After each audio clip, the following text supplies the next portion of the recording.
Assalamu alaikum everyone. My name is Saima Ahmed. आज का जो हमारा टॉपिक है वो है सॉइल फैक्टर.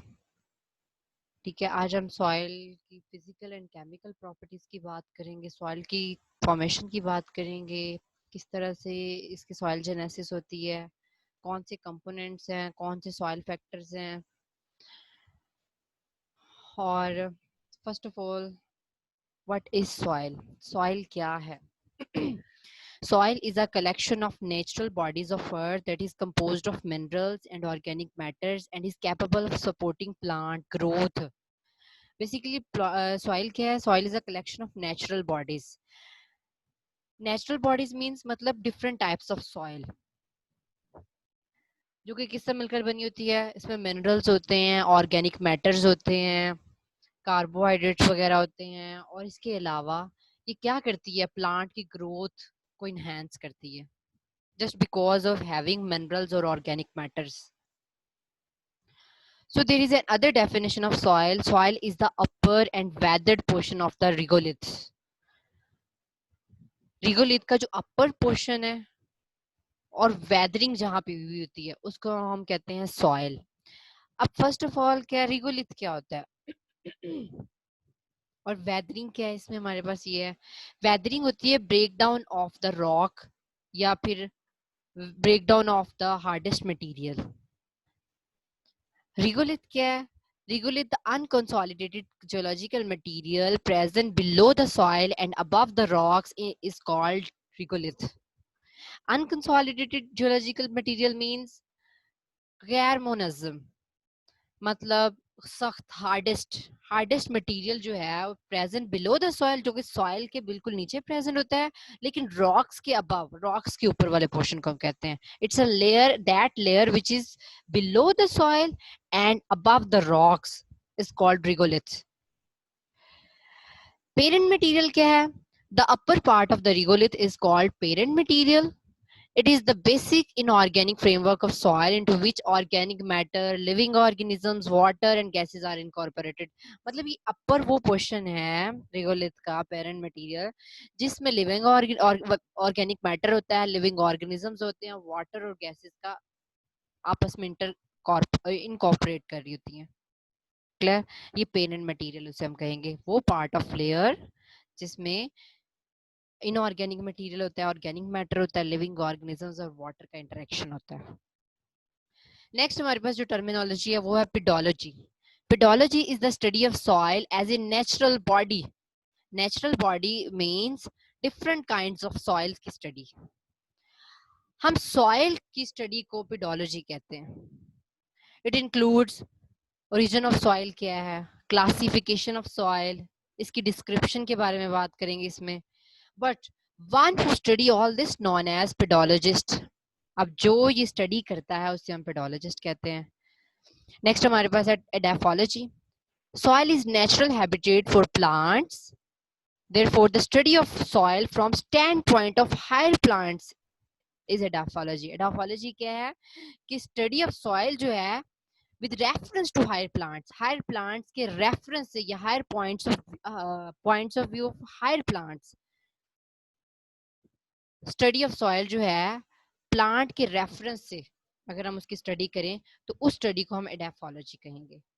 और जो स्टडी करता है who consider the various properties of soil in relation to plant production is an edafologist. इसे हम क्या कहते हैं? एडाफोलॉजिस्ट.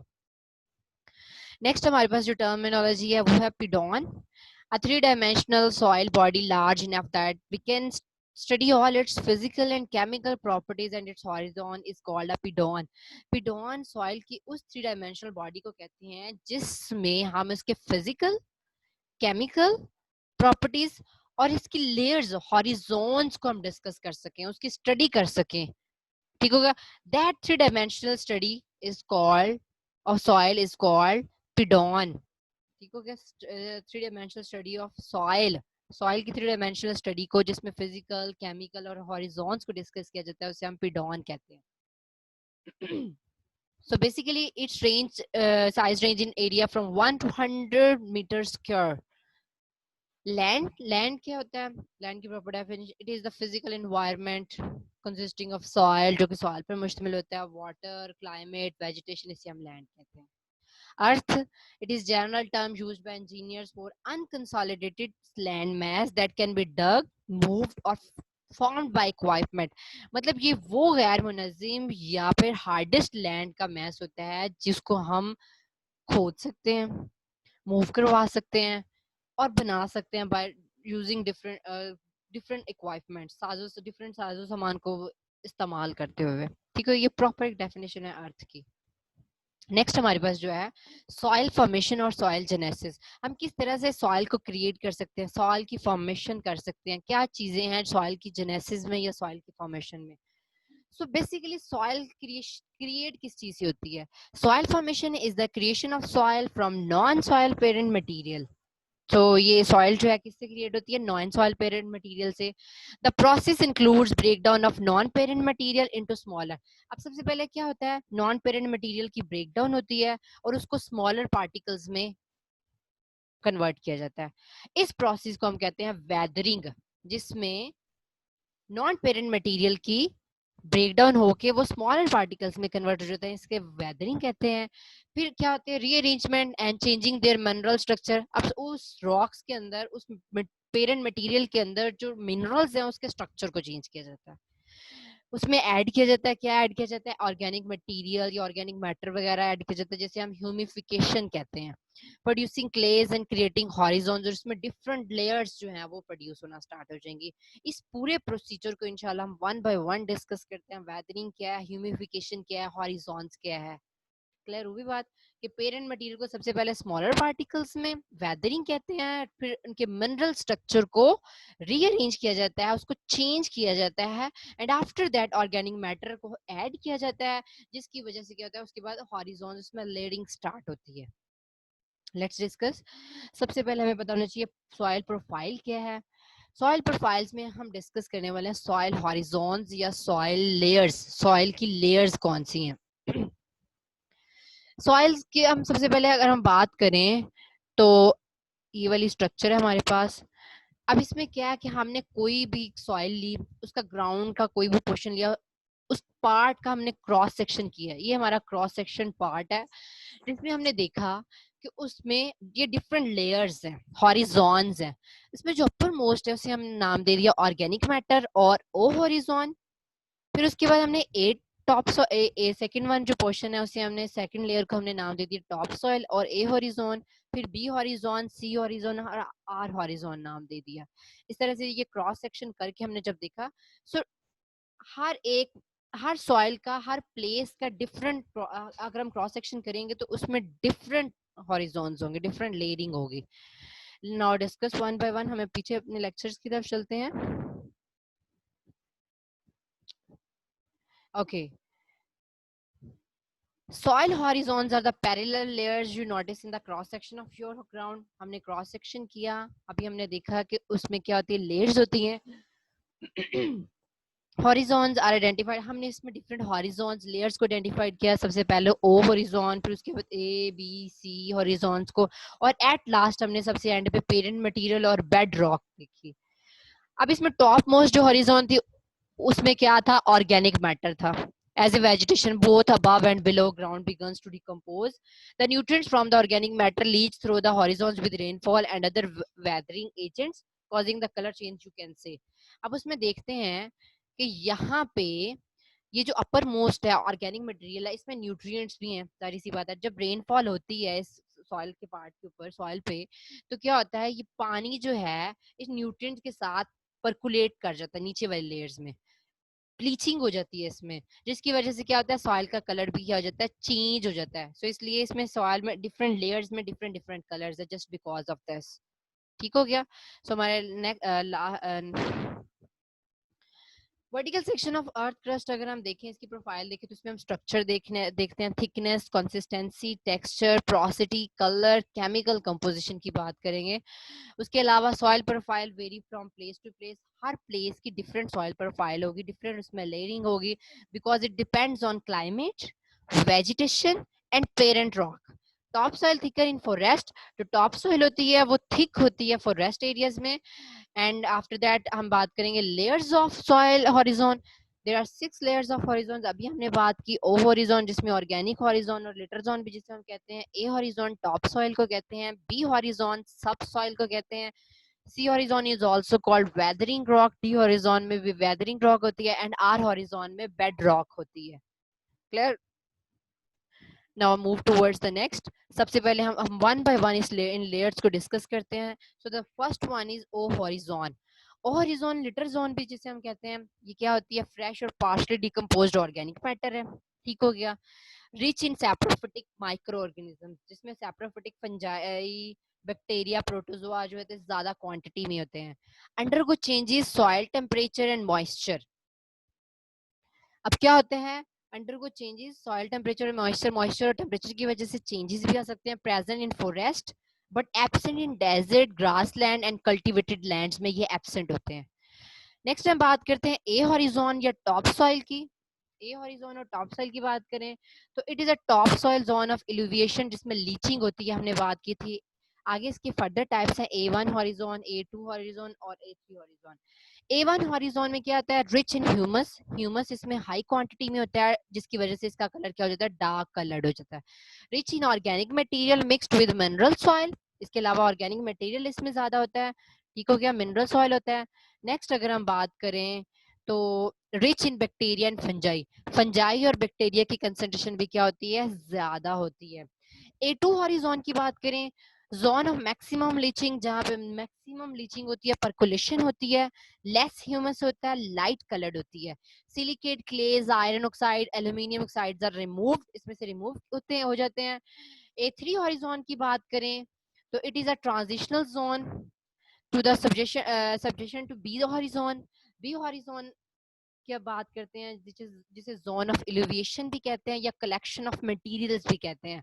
It consist of B1, B2 and B3 precipitation of transformed material from zone granular or prismatic structure, from zone granular or prismatic structure, deep colored with aluminium, iron and organic colloids, rich in clay, roots of shrubs and trees reach up to this horizon। अब इसमें क्या होता है कि जब हम किसी भी पार्ट पे, सॉइल के पार्ट पे प्लांट को ग्रो करवाते हैं तो उसकी जो रूट्स होती है ना, वो बी हॉरिजॉन तक आती हैं। कहाँ तक पहुंचती हैं? बी हॉरिजॉन तक पहुंचती हैं। आफ्टर दैट हम सी हॉरिजॉन या थर्ड लेयर, सी लेयर की बात करें जिसमें वेदरिंग रॉक्स होती है। ये थिक होती हैं, contains large masses of weather material, minerals, weather mineral materials होते हैं। इसके आगे फर्दर 3 लेयर्स हैं, जोन्स एंड 3 जोन्स हैं। Zone G water logged, low oxygen वहां पे होती है, ग्रे लेयर होती है। Zone C rich with calcium carbonate, जिसकी वजह से इसको नाम दे दिया गया CC, कैल्शियम कार्बोनेट रिच होती है। Zone CS rich with calcium sulphate होती है। इसके अलावा ये CS और CC जो है, ये जोन ग्रासलैंड की कैरेक्टरिस्टिक्स है, मतलब ये ग्रासलैंड में ज्यादातर पाई जाने वाली जोन है। इसके बाद हम बात करते हैं डी हॉरिजॉन या वेदरिंग रॉक। ये भी क्या होती है? Rocks in active weathering state. ठीक हो गया। आर हॉरिजॉन और बेड रॉक की बात करें, lower most parental rock from which layers of soils are arrived. So इससे बेसिकली बाकी सारी लेयर्स जो हैं वो डिराइव होती हैं। नेक्स्ट हम बात करें पेरेंट मटेरियल की। पेरेंट मटेरियल क्या होता है? The unconsolidated mass from soil called parent material. वो वाला गैर मुनज़्ज़म या फिर हार्डेस्ट मास ऑफ सॉइल, उसको हम पेरेंट मटेरियल कहते हैं। ये बेसिक क्या फ्रेमवर्क ऑफ मिनरल्स का है। Most soils and consist of small fragments of organic matter वगैरह इसमें प्रेजेंट होता है। There are two types of parent material. First one is residual parent material and the second one is transported parent material. Residual parent material जो है further 3 rocks में divide हुआ है: igneous rocks, sedimentary rocks, metamorphic rocks. And transported parent material further 4 में divide हुआ है: colluvial, alluvial, glacial and aeolian. First of all हम discuss करते हैं residual parent material. Residual parent material में सबसे पहले इग्नियस रॉक्स। इग्नियस रॉक्स क्या होती हैं? These are formed from the cooling of the hot magma. जमीन के अंदर ये जो गर्म लावा होता है, जब ये ठंडा होता है, व्हेन इट कूल डाउन, तो उससे बनने वाली जो रॉक्स होती हैं उन्हें हम कहते हैं igneous rocks. Second one is sedimentary rocks. Sedimentary rocks are types of rocks that are formed by the accumulation or deposition of small particles and subsequent cementation of minerals or organic particles on the floor of oceans or other bodies of water at the earth's surface. अब क्या होता है कि small particles होते हैं, minerals और organic particles, उनकी accumulation होने स्टार्ट हो जाती है कहाँ पे, वाटर बॉडीज के अंदर, वाटर के अंदर सरफेस पे, और फिर वो डिपॉजिट होना स्टार्ट, जहां पर जब डेपोजिशन उनकी स्टार्ट हो जाती है तो वो किस में कन्वर्ट हो जाती है, रॉक्स में. That kind of rocks are called sedimentary rocks. And the next one is metamorphic rock. Metamorphic rocks arise from the transformation of existing rock types in a process called metamorphism. इसमें क्या होता है, existing rocks होती हैं, exist पहले से मौजूद कोई रॉक होती है, अब वो क्या कहती है, मेटामॉर्फिज्म के प्रोसेस से गुजरती है. मेटामॉर्फिज्म क्या है, जिसमें क्या होता है, चेंज इन फॉर्म, इसकी स्ट्रक्चर चेंज हो जाती है. The original rock is subjected to heat and pressure. Heat और प्रेशर अप्लाई किया जाता है, जिसकी वजह से उसमें फिजिकल और केमिकल चेंज आता है. रॉक के अंदर फिजिकल और केमिकल चेंज आने की वजह से उसकी स्ट्रक्चर चेंज हो जाती है, और आफ्टर दैट उसकी फॉर्म चेंज होने के बाद, उसकी ओरिजिनल फॉर्म चेंज होने के बाद जो नेक्स्ट रॉक बनती है उसे हम मेटामॉर्फिक रॉक कहते हैं. Just because of heat and pressure की वजह से उसका फिजिकल और केमिकल चेंज आता है, तो उस रॉक को हम कहते हैं metamorphic rock. So the next one is transported parent material. Transported parent materials, ये भी मिनरल पार्टिकल्स होते हैं, हम ठीक हो गया, ये अपनी असल जगह से हट जाते हैं, असल जगह से मूव कर जाते हैं just because of wind, water, glaciers and gravity की वजह से. First one is colluvial. The colluvial parent material move by force of gravity. अब ये जो मटेरियल है किस वजह से मूव करता है, फोर्स ऑफ ग्रेविटी की वजह से. composed of rocks detached from highest heights and move down. अब जो बुलंदी पर रॉक्स प्रेजेंट है उससे ये डिटैच होकर नीचे की तरफ मूव करता है, नीचे जाकर ये किसी भी जगह पे जाकर डिपॉजिट होना स्टार्ट हो जाएगा. जब ये जिस जगह जब ये डिपॉजिट हो जाएगा मटेरियल, उस मटेरियल को हम कहते हैं टेलस. टेलस, ठीक हो गया. But this is not suitable for agriculture purpose. ये कलूवियल जो है अब एग्रीकल्चर पर्पस के लिए सुटेबल नहीं है. So the next one is alluvial. Alluvial क्या है, it is formed by running water. ये पानी के रन ऑफ करने से ये मूव करते हैं. इसमें अगर हम फ्लड प्लेन, इसकी एग्जांपल की बात करें तो फ्लड प्लेन है. वैली और रेडियस नियर द फ्लोइंग और streams change into flood plains. अब जहाँ पे नदियां होती हैं, नहरें होती हैं, वहाँ पे बारिश होने की वजह से फ्लड्स आते हैं, फ्लड प्लेन्स होते हैं. अब क्या होता है, soil produce from the sediments. अब इन सेडिमेंट्स की वजह से जो सॉयल प्रोड्यूस होती है वो न्यूट्रिएंट्स से रिच होती है, न्यूट्रिएंट्स हाई क्वांटिटी में होते हैं, जिसकी वजह से उनकी प्रोडक्टिविटी भी क्या होती है, हाई होती है, ज्यादा होती है. नेक्स्ट है delta deposits. It is form near the mouth of river where streams enter into reverse.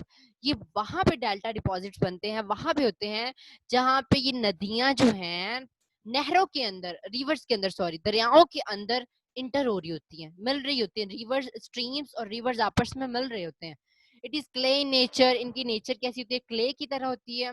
So that's why it is more fertile and productive. इसी वजह से वहाँ की जो जमीन है ज्यादा फर्टाइल, जरखेज होती है, और प्रोडक्शन भी उसमें वहाँ पे ज्यादा होती है, प्रोडक्टिव होती है. नेक्स्ट हम बात करते हैं एलुवियल फैंस की. When streams moved out from narrow areas into broader open areas, produce sediments in the shape of fans. अब वो स्ट्रीम्स जो के छोटे इलाकों में से, ये छोटे तंग गलियों में से गुजर के ओपन एरियाज में आते हैं, तो जिसकी वजह से सेडिमेंट्स की जो शेप होती है वो फैन लाइक हो जाती है. So it consist of gravel and stones. इसमें ये बजरी और पत्थरों की तरह होते हैं. So these are found in hilly areas and mountains. इसी वजह से ये मरी वाले इलाकों में, नॉर्दर्न एरियाज में और माउंटेन्स वाले एरियाज में एलुवियल्स पाए जाते हैं. ये वो पार्टिकल्स हैं. नेक्स्ट हम बात करते हैं यूलियन. विंड ट्रांसपोर्टेड मटेरियल है, ये हवा की वजह से ये ट्रांसपोर्ट होता है. फॉर एग्जांपल अगर हम बात करें सैंड ड्यून्स के रेत के जो जर्रे हैं वो विंड ब्लोन सैंड्स होते हैं, ठीक हो गया. ये डेजर्ट वाले एरियाज में ज्यादातर पाए जाते हैं, डेजर्टेड एनवायरनमेंट होते हैं. फॉर एग्जांपल सहारा डेजर्ट की अगर हम बात करें, और या नियर बीचेस बात करें, वहां पे सैंड ड्यून्स होते हैं. An area with dunes is called a dune system. Clear. Next हम बात करें लॉइस. The wind blown material composed of silt, sand and clay. ये भी विंड ब्लोन मटेरियल है. किससे मिलकर बना होता है, सिल्ट से, सैंड से एंड क्ले से. So size of particles 20 to 50 micrometre होता है, ठीक हो गया. ग्लेशियल सॉइल की बात करें तो material deposited directly by the ice called till. Glacial till are irregular deposits called moraines. Material deposited by associated water is called drift. And when ice came into standing area, melting and ponding began, and large lakes formed are called glacial lakes. अब क्या होता है जब ice जो है standing points areas में आती है, ठीक हो गया, मैदानी इलाकों में आती है, रुकी होती है, वहां पे जब मेल्टिंग स्टार्ट होती है, बर्फ पिघलना स्टार्ट होती है, तो वहां पे बर्फ के पिघलने से पॉन्ड्स बनते हैं, तालाब बन जाते हैं। तालाब से अगर ज्यादा बात करें तो लार्ज लेक्स, बड़ी बड़ी लेक्स बन जाती हैं। तो उन लेक्स को और पॉन्ड्स को हम ग्लेशियल लेक्स कहते हैं, क्योंकि वो बर्फ के मेल्ट होने से बनी है। क्लियर? नेक्स्ट टॉपिक की हम बात करें तो हमारे पास है वेदरिंग। वेदरिंग हमने सॉइल फॉर्मेशन में की बहुत ही बेसिक टर्म है। वेदरिंग जो है क्या है? The physical and chemical process that break down rock on earth surface. अब एक अर्थ सरफेस के ऊपर अगर ये रॉक्स प्रेजेंट है, अगर इसकी या तो फिजिकल ब्रेकडाउन होगी या फिर केमिकल ब्रेकडाउन, अगर ये फिजिकली या केमिकली ब्रेकडाउन हो जाए, ये टूट फूट जाए, तो उस प्रोसेस को हम क्या कहते हैं? वेदरिंग। So weathering क्या है? Weathering is the physical disintegration or chemical alteration of rocks at or near the earth's surface is called weathering. Erosion क्या है? Erosion is the physical removal and transportation of weathered material by water, wind, ice or gravity. अब यहाँ पे earth surface पे weathering होगी, ठीक है। अब ये वेदर्ड मटेरियल जो है ये रिमूव हो जाए, वहां से यहाँ से रिमूव हो जाए और ये मूव करके ट्रांसपोर्ट कर जाए किसी और जगह पे, एक जगह से मूव करके दूसरी जगह मूव कर जाए। किस वजह से? वाटर की वजह से। अगर यहाँ से पानी गुजरा तो ये यहाँ से मूव करके किसी और जगह पे चले गए, या फिर हवा की वजह से हवा आई उसको उड़ा के कहीं और लेगी, आइस की वजह से या ग्रेविटी की वजह से वेदर्ड मटेरियल का एक जगह से दूसरी जगह मूव करना, हम इसे कहते हैं erosion. This is the difference between weathering and erosion. Weathering और इरोजन के दरमियान में ये डिफरेंस है। सो द नेक्स्ट हमारा टॉपिक है टाइप्स ऑफ वेदरिंग। आगे इसकी फर्दर टाइप्स कितनी है? There are 3 types of weathering. Mechanical weathering, जिसे हम फिजिकल वेदरिंग भी कहते हैं, केमिकल वेदरिंग और बायोलॉजिकल वेदरिंग। मैकेनिकल वेदरिंग क्या है? is that physical disintegration and reduction in size of the rocks without changing their chemical composition। मतलब rocks के अंदर कोई फिजिकली डिसइंटीग्रेशन हो जाना या रिडक्शन हो जाना, टूट फूट जाना रॉक्स का फिजिकली, नॉट केमिकली। ठीक है? Physically interaction like for example exfoliation, Frost, बर्फ का जम जाना, सॉल्ट जो है उसका फ्रीज हो जाना, वेजिंग हो जाना, टेम्परेचर चेंज हो जाए तो रॉक्स चेंज हो जाती है, रॉक्स जो है टूट फूट जाती हैं या एब्रेशन की वजह से। ठीक हो गया? इसको अगर फर्दर हम डिटेल में करते हैं। नेक्स्ट हमारा केमिकल वेदरिंग। अगर रॉक्स जो है डिकम्पोज हो जाए, डिजोल्व हो जाए, ऑल्टर हो जाए या वीक हो जाए rocks by chemical process, chemical processes की वजह से, तो उस वेदरिंग को हम कहते हैं केमिकल वेदरिंग। लाइक रॉक्स के अंदर कार्बोनेशन हो जाए, हाइड्रेशन हो जाए, हाइड्रोलिसिस हो जाए, ऑक्सीडेशन हो जाए या फिर सोल्यूशन फॉर्मेशन हो जाए। Next one, third one is the biological weathering. Biological weathering is the disintegration or decay of rocks and minerals caused by chemical or physical agents of the organism। अब chemical और physical agents में क्या क्या हो सकते हैं? Lichens हो सकते हैं, एल्जी हो सकते हैं, प्लांट्स जो हैं वो रॉक्स के अंदर ग्रो, जब अपनी रूट्स को ग्रो करवाते हैं तो रॉक्स के अंदर क्रैक्स आ जाते हैं, टूट फूट का शिकार हो जाते हैं रॉक्स। इसके अलावा बरोइंग ट्यूनलिंग ऑर्गेनिजम्स होते हैं जो कि बरोज में रहते हैं, क्रैक्स के अंदर रहते हैं, पत्थरों में रहते हैं, एसिड सिक्रीशंस की वजह से जो है वेदरिंग, बायोलॉजिकल वेदरिंग हो सकती है। Let's discuss one by one. So the first one is mechanical weathering, जो कि किसी मैकेनिकल या फिजिकल डिसइंटीग्रेशन है। अब इसमें एग्जांपल्स हैं exfoliation, frost wedging, salt wedging, temperature changes, abrasion. The first one is mechanical weathering. अब इसमें first example exfoliation. Exfoliation is a mechanical weathering process whereby pressure in a rock is released along parallel alignments near the surface of the bedrock, and layers or slabs of the rock along these alignments break off from the bedrock and move downhill by gravity। अब क्या होता है कि ये जो है हमारे picture में हमारे पास रॉक्स हैं, ठीक है, ये एक अलाइनमेंट में थे, अरेंज्ड फॉर्म में थे। Just because of some pressure, किसी भी वजह से कोई प्रेशर इन पे आया है, लाइक इंटरनल प्रेशर भी हो सकता है, कुछ भी हो सकता है। अब ये अलाइनमेंट जो है रॉक की खत्म होगी, यहाँ से अलाइनमेंट खत्म होने की वजह से इसके अंदर क्रैक्स आ गए, ये क्रैक्स आने की वजह से ग्रेविटी की वजह से फिर ये डाउनवर्ड मूव करना स्टार्ट, डाउनहिल हो जाएंगी। ठीक हो गया, इनकी ब्रेक डाउन हो जाएगी, बेड रॉक्स की ब्रेक डाउन हो जाएगी, ब्रेक ऑफ हो जाएंगे, जिसकी वजह से क्या हो जाएंगे, ग्रेविटी की वजह से इट मूव डाउनवर्ड। सो इस तरह की जो वेदरिंग होती है रॉक्स की, उसे हम एक्सफोलिएशन वेदरिंग कहते हैं। ठीक हो गया। नेक्स्ट हमारे पास जो एग्जांपल है मैकेनिकल वेदरिंग या फ्रॉस्ट वेजिंग। मैकेनिकल वेदरिंग की जो नेक्स्ट एग्जांपल है वो फ्रॉस्ट वेजिंग है। अब इसमें क्या होता है, ये हमारे पास रॉक्स हैं, वाटर फिल्ड क्रैक। अब इस कोई भी क्रैक आ जाता है, इसके अंदर वाटर फिल्ड हो जाता है। वाटर फिल्ड होने की वजह से वाटर इसके अंदर फ्रीज होना स्टार्ट हो जाता है, फ्रीज टू आइस, मतलब आइस फॉर्मेशन हो जाती है।